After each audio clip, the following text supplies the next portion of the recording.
in Des Moines has issued a severe thunderstorm warning for southeastern Greene County in west central Iowa, eastern Guthrie County in west central Iowa, Boone County in central Iowa, Dallas County in central Iowa, until 2:30 a.m.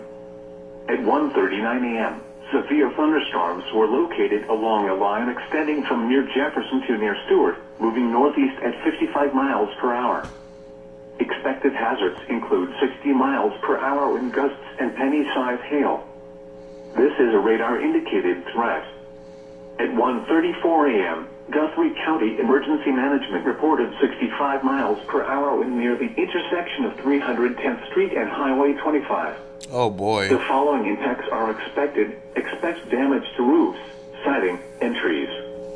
Locations impacted include Urbandale, Waukee, Boone, Grimes, Perry, Jefferson, Adel, Guthrie Center, Madrid, Ogden, Stewart, Dallas Center, Granger, Honora, Woodward, Lake Panorama, Boone Speedway, Redfield, Grand Junction, and Dexter.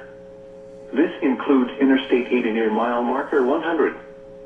For your protection, move to an interior room on the lowest floor of a building. Repeating, a severe thunderstorm warning has been issued until 2:30 a.m. for the following counties in Iowa: Boone, Dallas, Greene, and Guthrie.